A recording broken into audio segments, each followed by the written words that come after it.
you would be honored indeed in our lives. We thank you because even from the verse that was flashed here on the big screen, you make all grace abound so that in all things at all times, having done what you have called us to do, Lord God, we would abound in every good work. Thank you for your faithfulness. In Jesus' name, amen and amen. Palakpakan natin si Lord. Let me invite everyone to stand. We are heading to the home stretch of our series, no? Jesus Greater Than. This is 12 weeks, so we are now on the 9th week. And I want to encourage you to open your Bibles, whether physical or digital, in Hebrews chapter 9. Okay?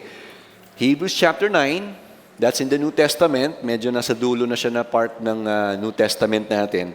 We're gonna read 11 to 28. So medyo mahaba siya, no? But let's follow the text.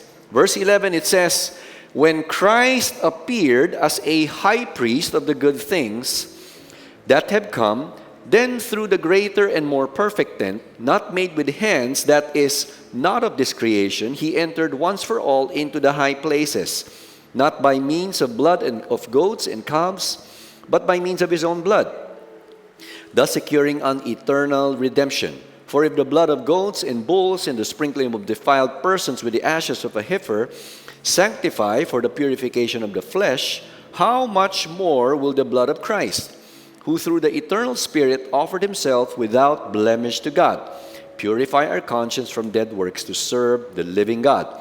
Therefore, he is the mediator of a new covenant, so that those who are called may receive the promised eternal inheritance, since a death has occurred that redeems them from the transgressions committed under the first covenant. For where a will is involved, the death of the one who made it must be established. For a will takes effect only at death, since it is not in force as long as the one who made it is alive. Therefore, not even the first covenant was inaugurated without blood. For when every commandment of the law had been declared by Moses to all the people, he took the blood of calves and goats with water and scarlet wool and hyssop, and sprinkled both the book itself and all the people, saying, "This is the blood of the covenant that God had commanded for you."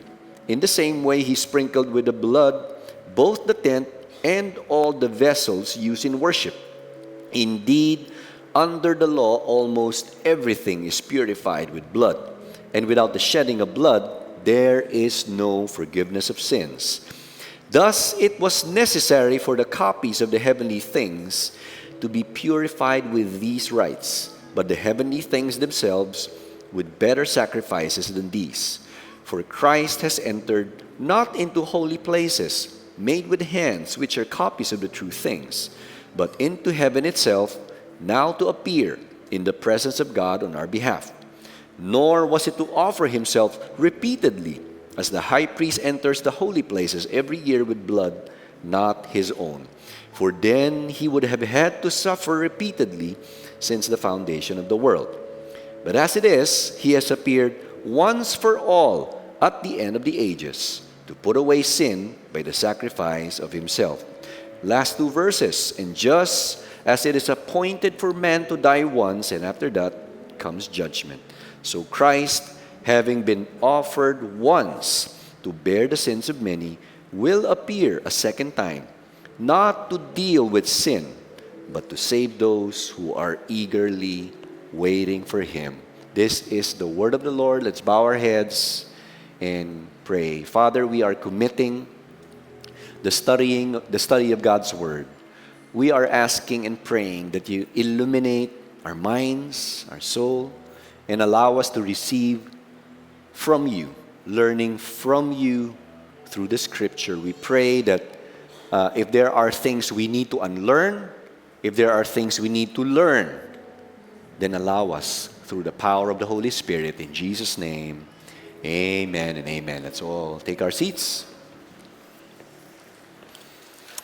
Good evening again. My name is Richard. I'm one of your pastors here. And it is great to see all of you. Alam ko, malakas ang ulan.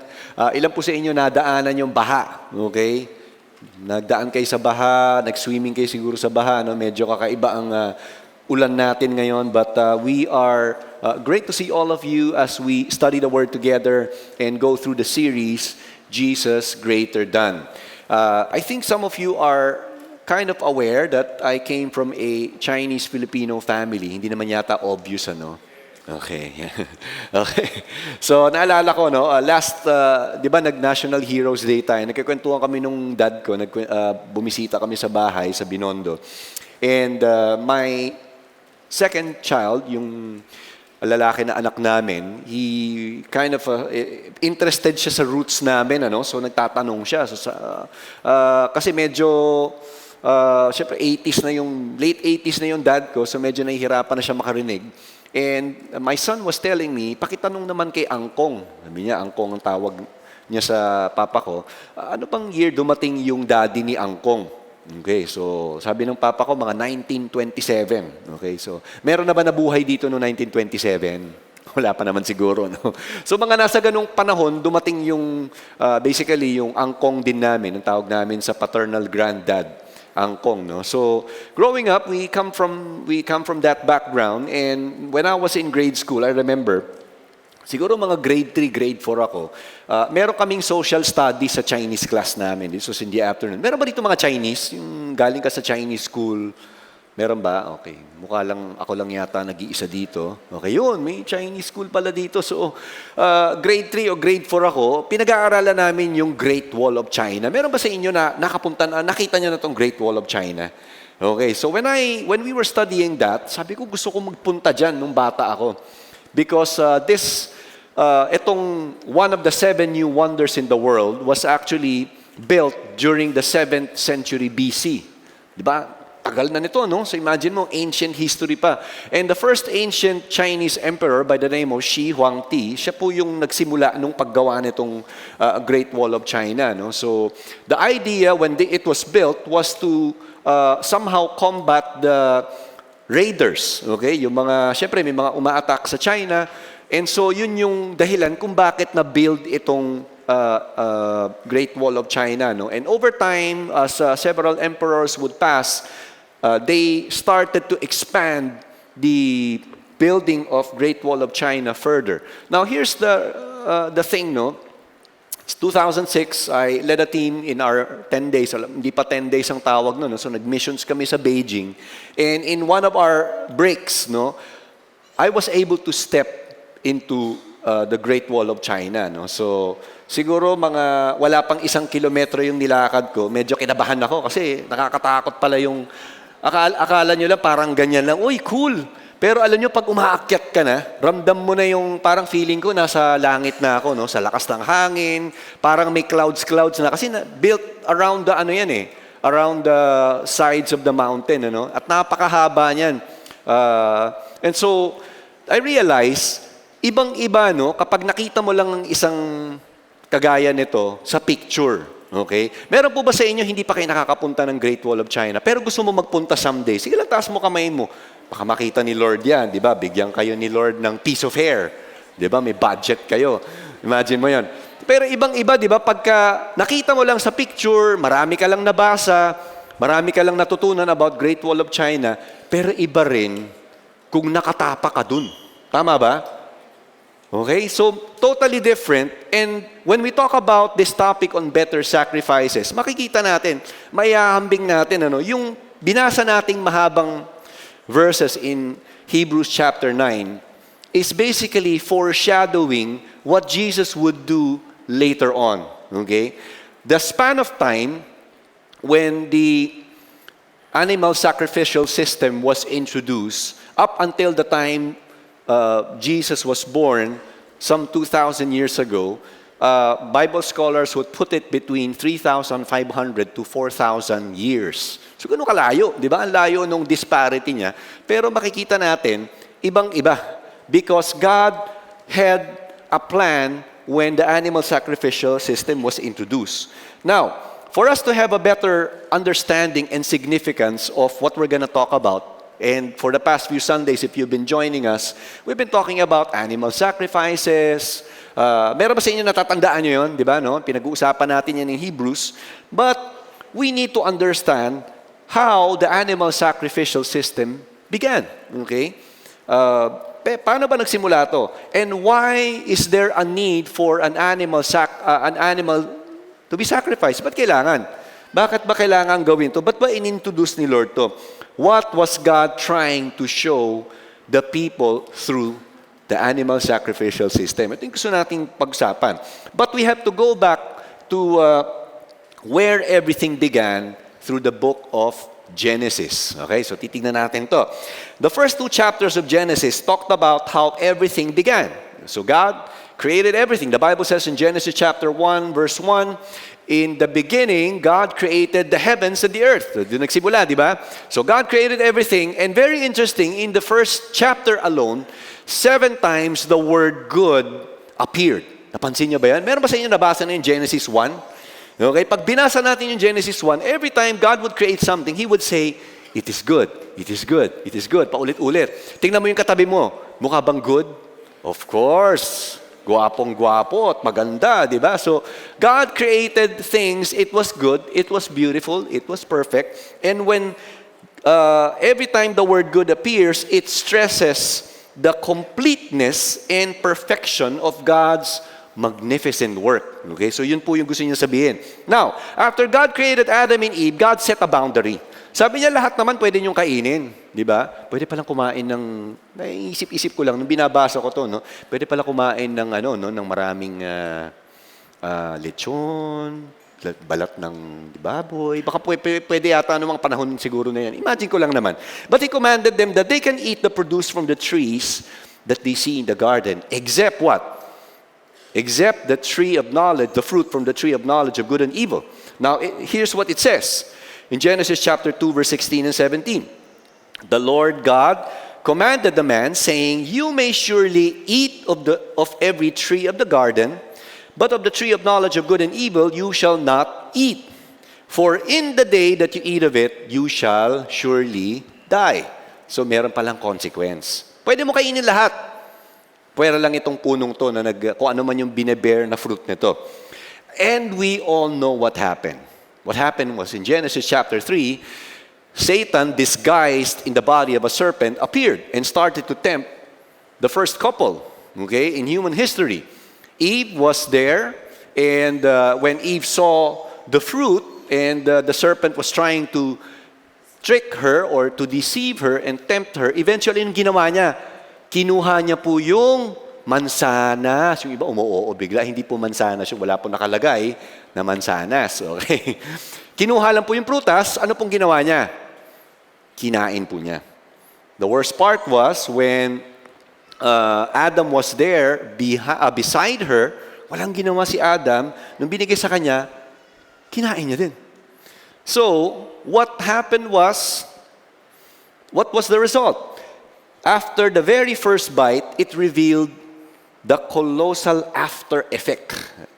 Massive yung after effect nito because of that one disobedient act. The Bible says, after eating the fruit, Adam and Eve realized they were naked. And so, what did they do to cover their nakedness? They sewed fig leaves, mga dahon-dahon. Okay? Now, what's the big deal about nakedness? Genesis chapter 2, verse 25, that chapter ended with this verse. And the man and his wife were both naked and were not ashamed. That was the big deal. Kung titignan natin ang mabuti, the difference lies on their focus. Before the fall, their focus was their relationship with God. Okay? Yun lang ang focus nila. At saka yung purpose na binigay ni God sa kanila. Okay? They were innocent and they had nothing to be ashamed of, because of their sinless condition to begin with. Kasi maganda nga lahat. It was good. Very good. Di ba? Yun na naman sinasabi. But after disobeying the command of God, they lost their focus. Sin entered, and from then on, humankind inherited that sin nature. Okay? They suddenly felt guilt inside. Shame came in, and spiritually they became corrupt. Now, ilan po sa inyo nung bata kayo nabasag niyo yung paboritong vase ni Lola? Okay, naalala niyo ba nang ginawa niyo kung nakabasag ka? First time mo nakabasag, naglalaro kayo nung kapitbahay niyo, natabig mong ganun, nabasag. Anong gagawin mo? Siyempre, wala naman si Lola, tatago mo, di ba? Tama ba? O, yung iba ayaw aminin. Ay, sorry, pastor, katabi ko si Lola. Yare, di ba?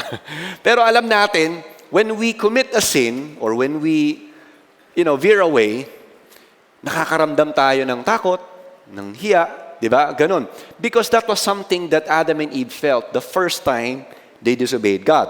So from a God-centered life, they became self-centered. Okay? And this became a prevailing attitude since then. At ito na yung naipasa sa atin. Okay? Adam and Eve sewed fig leaves to cover their nakedness. That's in Genesis chapter 3, verse 7. But God made garments of skins to clothe them. Sabi naman sa Genesis 3:21.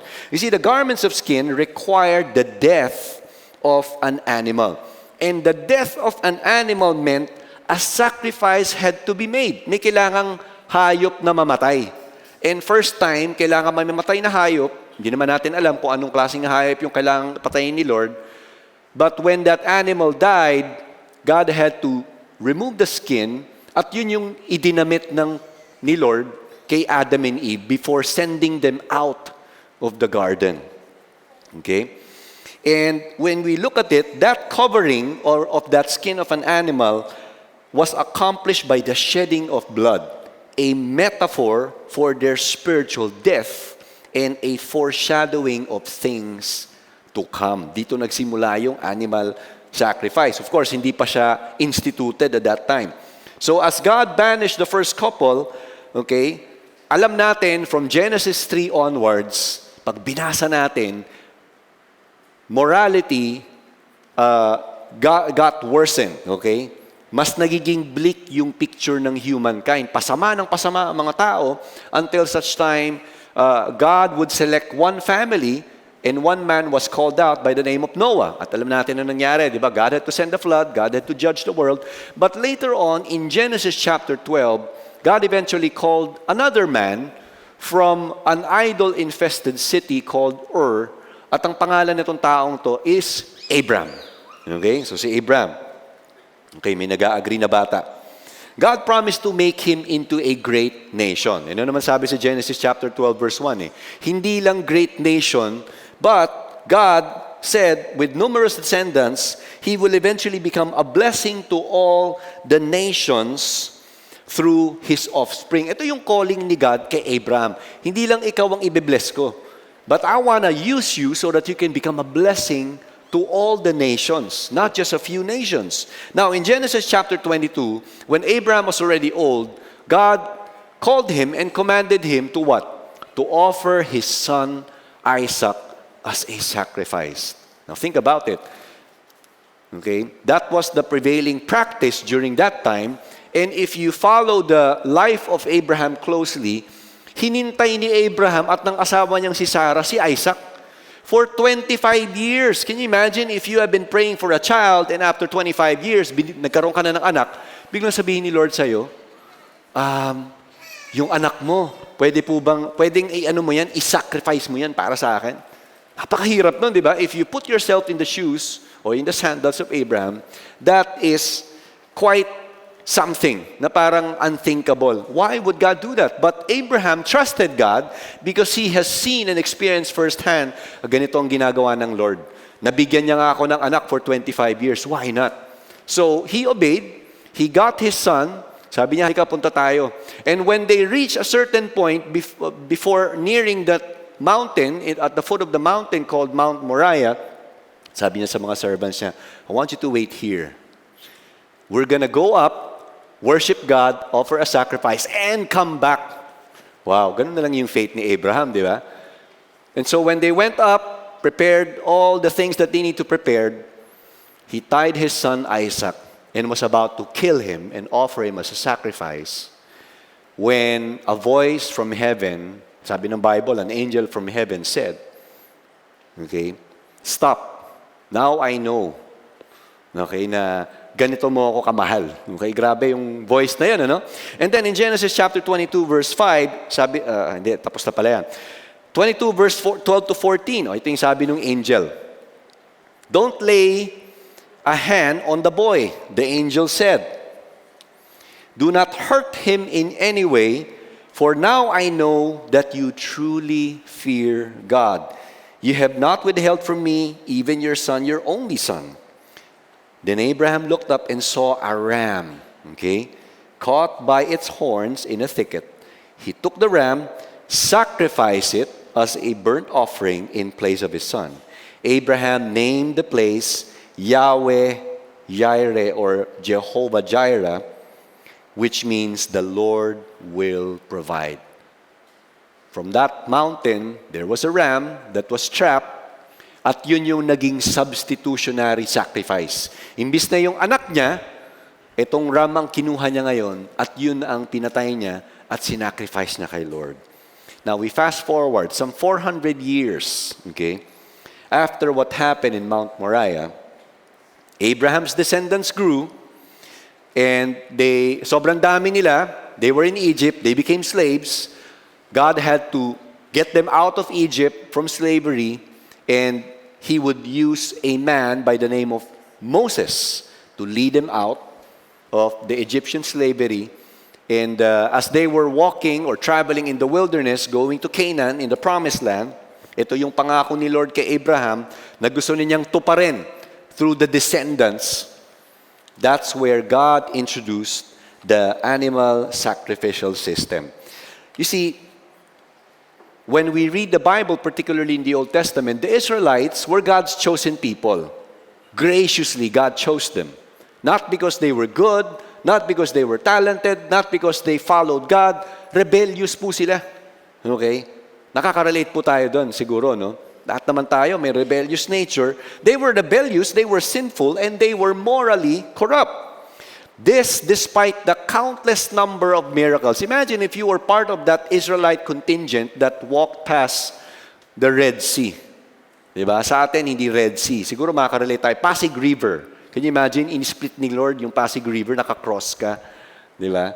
So parang ganun yung picture netong time na to. No? They were able to cross the Red Sea. When they were in the wilderness at nagugutom na sila, naubos na yung food supply nila, God provided manna. God provided quail. Pag nauuhaw sila, unlimited mineral water. Moses will just strike the stone or the rock from the mountain and may instant mineral water. Walang katapusan. Di ba? Umiinom lang sila. But then, despite all the miracles that God provided, they remained rebellious. They kept complaining. They would grumble before Moses and before God. And so, while preparing them to enter the promised land, what did God do? God gave them a long list of laws. In fact, scholars said that's a total of 613 laws. Kasama na dun yung 10 commandments. Okay? He wanted them to obey laws that would deal with murder, laws that would deal with stealing, dietary laws, laws on taking care of widows and poor, and several other laws to prepare them as they enter the promised land. But we all know what happened. The Israelites failed to live up to the moral standards that God set. Meron ba sa inyo, may katabi ka bang mukhang na-obey yung 10 Commandments? Pastor, ito mga 5. 5 siguro. Ako mga 6, nakalamang ako ng 1. Pero, ang demand kasi ni Lord, perfection, di ba? Wala sa atin. Tama ba? Wala sa atin siguro makakagawa nun. Kasi nga, corrupt tayo spiritually at yun yung na-impart na sa atin from the time Adam and Eve failed. Because of this, God instituted the animal sacrifice. If we're gonna sum up the Old Testament animal sacrificial system, this is how it will look like. Animal sacrificial system, it covers man's sin temporarily. Okay? Kaya yung word na atonement, ang ibig sabihin ng salitang atonement, to cover. Okay? Hebrews 10 verse 11, sabi dito, day after day, every priest stands and performs his religious duties.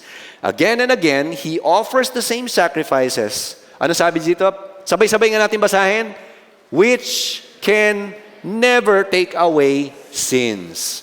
Now, imagine if you lived during that time, araw-araw, sino sa inyo, aaminin mo araw-araw bago ka naging Kristiyano, nagkakasala ka? Ilang beses kaya nagkakasala yung katabi mo? 5 times? Nagmura ka 5 beses?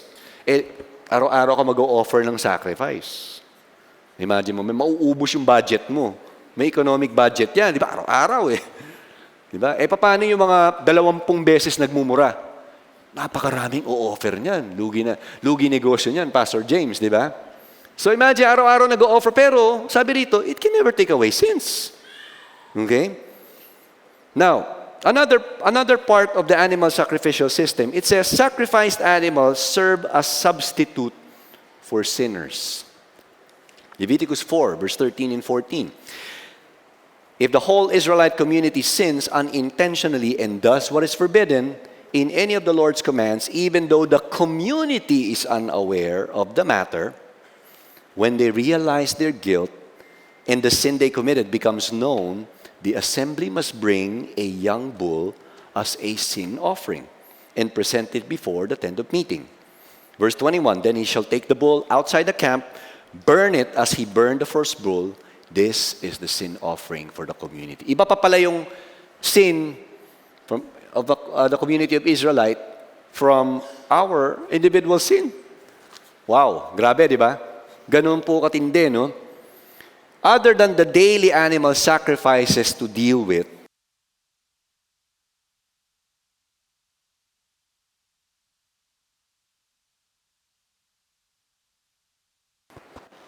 all right. Bukod dun sa animal sacrificial system or the animal sacrifices that had to be done every day, ano po ba ang next? Every year or annually, may tinatawag na Day of Atonement. I think we talked about this a few weeks back, if you were here. And in the Day of Atonement, it's the high priest who would offer 3 things. He would offer a bull before entering the Holy of Holies for himself. Imagine, you're already a high priest, but you have to offer a sacrifice for yourself first. Kasi nagkakasala din po ang high priest. Pagpasok niya ng Holy of Holies, meron siyang dalang isang goat. 2 goats yan eh. Yung isang goat, isa-sacrifice niya, sprinkle niya yung blood ng goat dun sa Ark of the Covenant, sa taas nun. Okay? And then after that, when he comes out, what would happen to the next goat? Okay? Sa labas naman nun, lahat ng kasalanan, imagine if this is the entire Israelite community, yung buong kasalanan ng Israelite community, i-recite niya, ilalagay niya sa ulo nung goat. Okay? I-declare niya lahat. So imagine mo na lang yun kung 1,000,000 sila. Okay? Marami kasing numero eh. Meron daw, 2,000,000 daw ang Israelites nung time na yon, 1.5 million. Ewan ko gaano kadami kaya kasalanan yun. Ilang araw o ilang buwan niya kaya ay isasabihin yun, ano? Na-imagine niyo ba yung ganun kadami yung kasalanan? And then after putting all those sins and confessing it on top of the head of the goat, ililigaw siya sa disyerto para wala na yung kasalanan. Pero imagine mo naman, pagligaw ng goat, may maririnig ka magmumura siguro sa Israelite community. May magagalit, may mag-aaway, may magtatagaan. Ito na naman tayo, mag-o-offer na naman. Kaya sabi kanina sa Hebrews 10:11, di ba? It never takes away the sins. So what's the whole point of the sacrificial system? When we look back, okay, at the complicated, elaborate animal sacrificial system, one thing is very sure. The sacrificial system is incapable of taking away man's guilt. It's incapable. Because animal sacrifices can only make people ceremonially clean. Para makapasok lang sila siguro sa part ng tabernacle or medyo may kahit papano makahalubilo man lang sila para hindi sila etsepwera, no? They are not capable though of providing permanent spiritual purity. Nor can they take away sin. Okay? Yung nagmumura dati, pagkatas mag-offer ng sacrifice, malinis na siya ceremonially, pwedeng a minute after, magmumura pa din yan. Yung nangangaliwa sa asawa, after mag-offer ng sacrifice, pwedeng mangaliwa pa rin yan maya-mayang konti. Yun po yung point nun. Hindi niya kayang baguhin ang puso ng tao. It's only ceremonially done. Okay? No wonder sacrifices had to be done daily and then an annual sacrifice done during the Day of atonement. Now, here's the question. After going through a recap of the Old Testament animal sacrificial system, what makes Jesus' sacrifice better and more superior than the animal sacrificial system? The answer lies in Hebrews 9, verse 11 to 14. When Christ appeared as a high priest of the good things that have come then through the greater and more perfect tent, not made with hands, that is not of this creation, he entered once for all. You contrast that to Hebrews 10:11 that says, it can never take away the sins. He entered once for all into the holy places, not by means of blood of goats and calves, but by means of his own blood, thus securing an eternal redemption. For if the blood of goats and bulls and the sprinkling of defiled persons with the ashes of a heifer sanctify for the purification of the flesh, how much more will the blood of Christ, who through the eternal Spirit offered himself without blemish to God, purify our conscience from dead works to serve the living God. You see, unlike the high priest in the Old Testament, may dala-dala muna silang bull, papatayin niya, i-offer niya ng sacrifice para sa sarili niya, bago siya pumasok sa Holy of Holies, to kill the goat and then sprinkle the blood para naman sa entire community. Tapos lalabas siya, i-confess niya lahat ng kasalanan sa ulo ng isa pang goat. Si Jesus, high priest natin. But he doesn't have to offer a sacrifice for himself first. Because the Bible says he's unblemished. He never sinned. And he's the only one qualified to take our place. What happened was, bukod sa high priest siya pa yung naging sakripisyo. Siya pa yung naging substitutionary sacrifice imbis na tayo. Tayo yung nagkasala, but he took our place. Sabi niya, si James, 1,000 kasalanan nito sa isang araw, ako nang bahala dyan. Akin na ito. Sagot ko na yan. Ito si Brian, pag hindi nakakashoot to, nagmumura to eh. Akin na yung kasalanan yan. Si Brian kayo, basketball player to. Ako nang bahala dyan, sagot ko na yan. Diba? Lahat ng mga matitigas ang ulo dito, ako na yan, sagot ko na yan. Ganun po yung ginawa ni Lord. Think about it.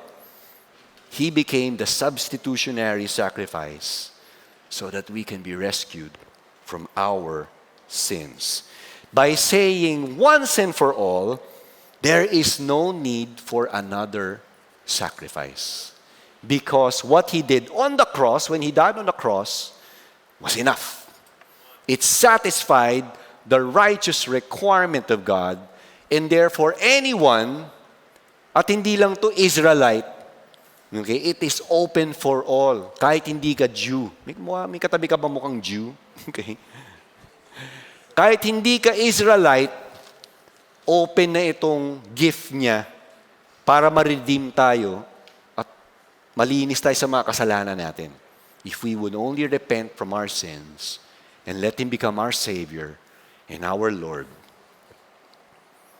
once and for all. 1 Peter chapter 3, verse 18.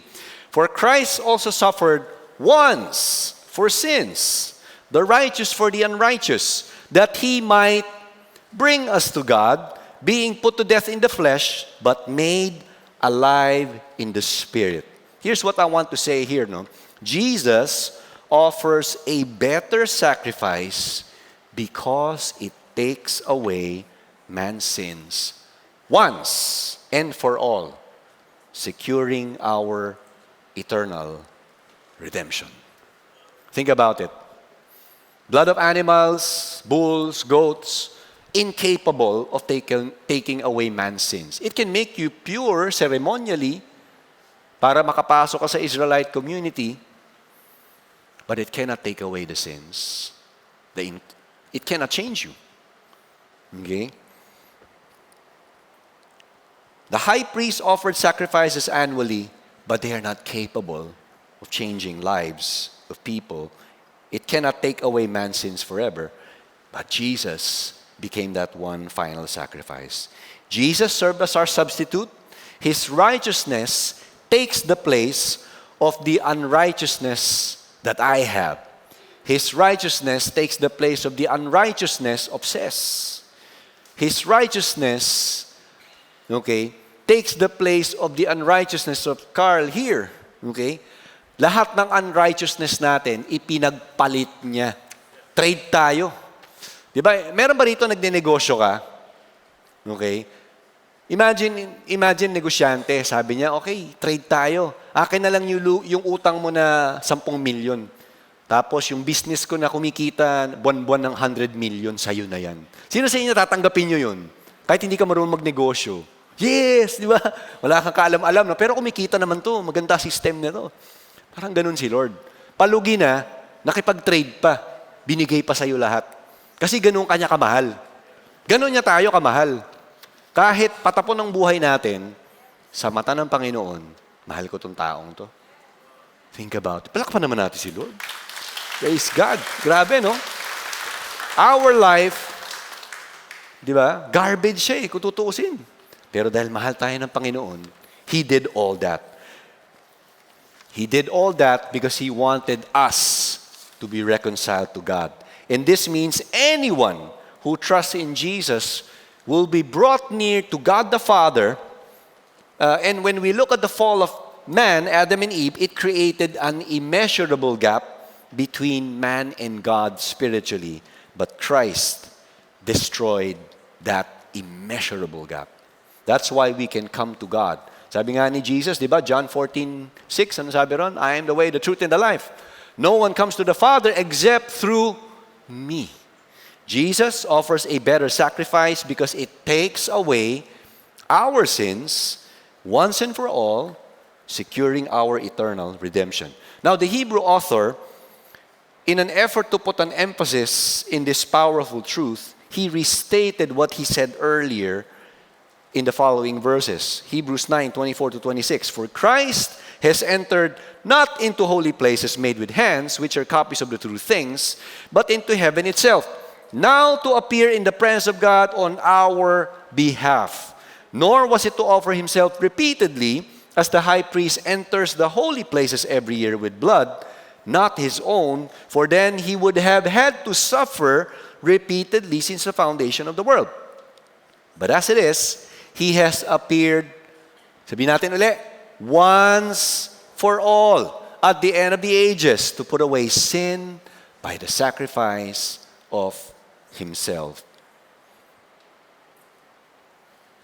He was basically saying, isang beses lang, satisfied na lahat ng requirement ni God. We can be forgiven. All kinds of people can be admitted into His presence as they repent, as they give their lives to Him. No matter how far we may have, drifted spiritually, and no matter how wicked or spiritually fractured we could feel we are in our life, kahit ano pa man ang naiisip natin, this sacrifice that Jesus made on the cross takes away our sins. My sins, your sins, once and for all. More importantly, the finished work of Christ guarantees our eternal life with God and the hope for resurrection. That is why, yes, we may suffer sometimes on earth, but there is a guarantee of eternal life. Life after the life here we have on earth. Because of Christ's sacrifice, we can look forward to eternity with God. Now, when you make a spiritual assessment of yourself, minsan ba nakakaramdam tayo? Parang, Lord, I feel morally filthy. Marami akong nagawang hindi maganda. Di ba? Minsan may mga bad habits ako o may attitude pa rin ako na nakaka-hurt sa'yo, Lord. And at times, we could feel that, no? Minsan, inisip natin, Lord, baon ako sa kasamaan. Mapapatawad mo ba ako? Maybe inisip mo, Lord, ang dami ko nagawa in the past. Mapapatawad ba ng Lord to? Bigat nito eh. Mukhang conditional yata yung pagmamahal mo. But, here's the reality. No sin is too great for God to overcome and cover or even forgive. You don't need to perform religious duties. You don't need to bring blood of goats or bulls and offer it again. Because His sacrifice was done once and for all so that our sins can be dealt with. Jesus offers a better sacrifice because it takes away man's sins once and for all, securing eternal redemption. Jesus is infinitely stronger than your addiction to gadget. Kung na-addict ka, Jesus is infinitely stronger than our addiction to substance use. Jesus is infinitely greater than our weaknesses. Infinitely greater than the sins we've committed recently or maybe a few minutes ago. Jesus offers a better sacrifice because it takes away man's sins once and for all, securing our eternal salvation. Jesus has made that better sacrifice. If you walk on the seashore or the beach, okay, I would assume most of us, if not all of us, probably have been to the beach. Okay? At kahit anong beach yan, normally, makakakita ka ng butas. Tama ba? Sa mga buha-buhangin. Nakakita na ba kayo nun? Parang ganito, yung parang butas na maliit lang, maybe ganito lang kaliit, kasi may crablet. Meron ba sa inyo kumakain kayo ng crablet? Di ba, no? Butas. Now imagine, may crablet na maliliit, may butas na maliliit, tapos meron ding malalaki, kasi yung mga anak natin, or probably when we were kids, nagdidig tayo. Kasi nagbibuild tayo ng butas dahil gusto natin gumawa ng sandcastle. Nagawa niyo na ba yung sandcastle? Okay? Tapos, di ba, meron pang iba, mas malalaki pa siguro ang butas sa sandcastle. Pero alam niyo ba, na-imagine niyo ba, ano ba nangyayari sa butas na yan pag dumating na yung wave? Okay? Pag dumating na yung wave, pakita natin yung wave. Yan, yung next. Pagdaan nung wave at bumalik na yung tubig sa dagat, ano nangyayari sa butas? May butas pa ba? Wala na. Think about it. Yung wave na nag-splash sa shore, ano ba nangyayari? The water covers all the holes. At yung kapatawaran ng Panginoon, parang wave yan. Pag bumalot na sa'yo, ano man yung butas na dahil sa kasalanan natin, kino-cover na niya. Ganun po yung ginawa ng Panginoon sa buhay natin through His Son Jesus Christ. Think about it. Isipin mo na lang siguro kung may 1,000,000 kasalanan ka in your lifetime, that has been covered. That's why He alone can take away our sins. That's why the sacrifice that Jesus made more than 2,000 years ago was better compared to the animal sacrificial system. 2 Corinthians 5:21. In the NLT, it says, "For God made Christ, who never sinned, to be the offering for our sin, so that we could be made right with God through Christ." He was the only one qualified to take my place and your place because He's perfect. He never sinned. He became that perfect substitute. God's wrath against sin was no longer directed to me or to you. It was instead transferred to Jesus. At ang tawag po doon, theologians would coin that as the word propitiation. Okay? Ano ba ibig sabihin ng word na propitiation? The original Greek word, hilasmos, hindi po hilamos, no? Hilasmos, okay? It means sacrifice meant to appease the wrath of God and satisfy His divine justice and then restores favor. Kung dati yung galit ng Panginoon directed sa atin dahil sa kasalanan natin, but because Jesus took my place and your place, then that wrath has been appeased. Kasi inabsorb na ni Jesus lahat eh. Di ba? Kaya nga, when He was hanging on the cross, He was bloodied, di ba? All kinds of physical, mental, emotional abuse He went through. He absorbed the full wrath of God para hindi na natin daanan. Okay? Para He took our place. Hebrews 7:26-28. It was indeed fitting that we should have such a high priest, holy, innocent, unstained, separated from sinners, and exalted above the heavens. He has no need, like those high priests, to offer sacrifices daily, first for His own sins and then for the people, since He did this once for all when He offered up Himself. Galing, no? Isang beses lang, And He took my place and your place so that He can our.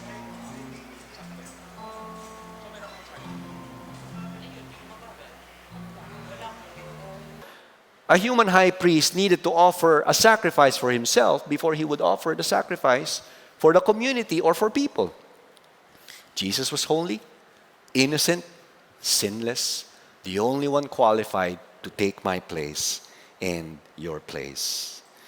Jesus offers a better sacrifice because it takes away man's sins, once and for all, securing our eternal redemption. As I close, and in a short while, as we worship God, we're going to take communion together. Let's answer the question we posted earlier. What makes Jesus' sacrifice better and more superior than the animal sacrificial system? This is how we can sum things up. Look at this diagram. The human priest, mortals, they were mere mortals and they die. Namamatay din sila. Pero si Jesus, permanent. He's already in heaven, interceding for us, and He continues forever. Another is, He relates to sinful humanity. Ito mga high priests, nakaka-relate sila, tao sila. Si Jesus, He relates to sinful humanity, but without sin. Okay? Next, He offers animal sacrifices. Si Jesus offers Himself. Okay? He prays for people, human priest, si Jesus, eternally intercedes for His people. Okay? He sacrifices, human priest sacrifices done repeatedly. Ito naman, only one sacrifice for all. Finally, salvation can't be attained through sacrifice. Ito namang isa, si Jesus naman, salvation offered to everyone. Galing, no? Human priest, temporary, can't take away sins, even though maraming sacrifices of animals, si Jesus, once and for all, now He offers that gift of salvation. It was no wonder when John the Baptist saw Jesus in John 1:29, ano sabi niya sa mga disciples niya? Behold, the Lamb of God, with a capital L, who takes away the sins of the world. Hindi pa nag-i-start ng ministry si Jesus, nakita na ni John the Baptist, itong gagawin ni Jesus. Okay, behold, the Lamb of God who takes away the sins of the world. Why don't we stand right now? And as we stand and close our eyes and bow our heads, let's come to God with a humble heart. Let's come to God with a listening ear. I want you to close your eyes and bow your heads and allow this message to minister to you today.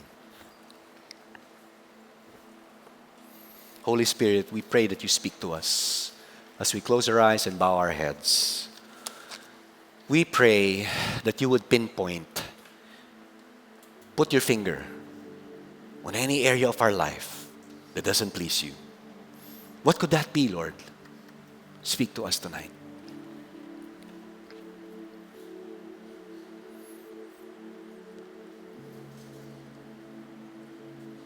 Lord, we are banking on that truth or that phrase that the Hebrew author repeatedly said, once and for all.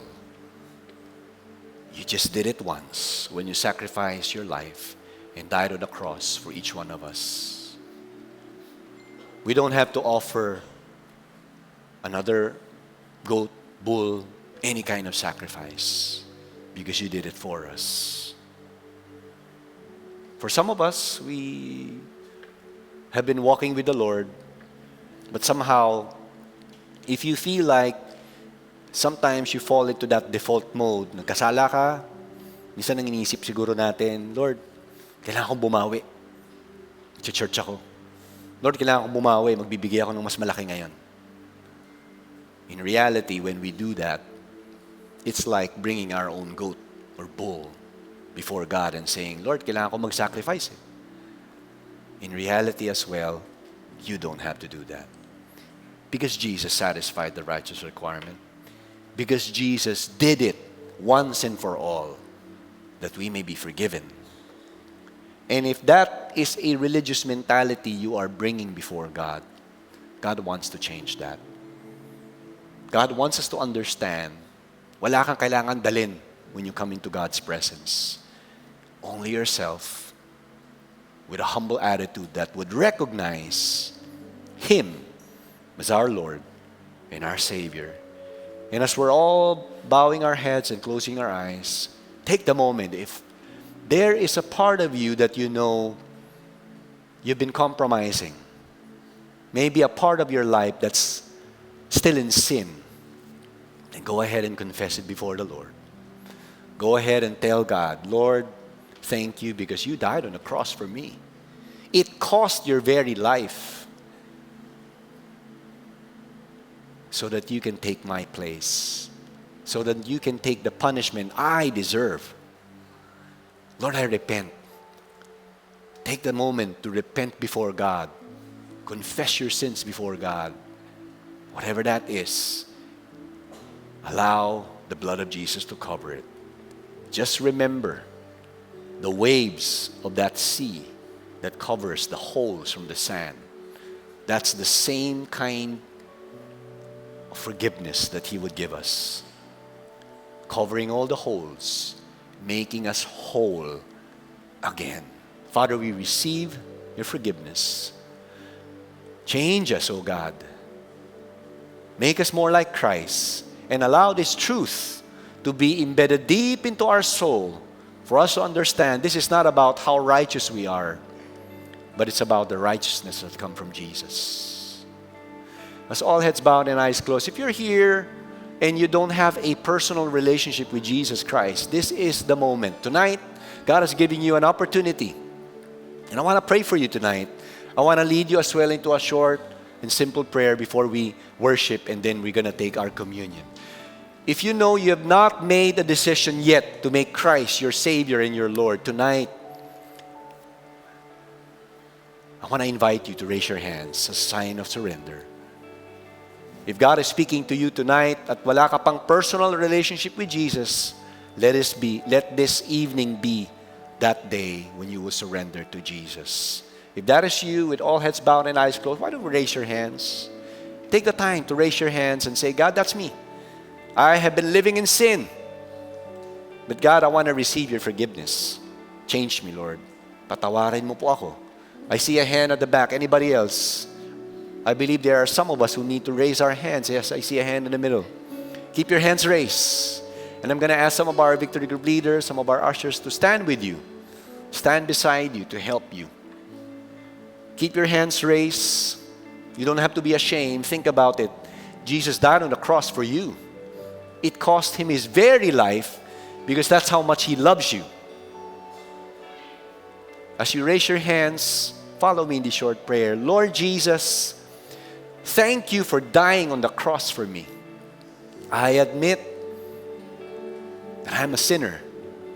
I have fallen short of your moral standards. But I thank you because Jesus, you became that perfect substitute, taking my place, taking away my shame caused by sin. Lord, starting tonight, let Jesus be my Savior and my Lord. Come into my life. Transform me and make me the person that you want me to be. In the name of Jesus we pray. Amen and amen. Why don't we worship God and give God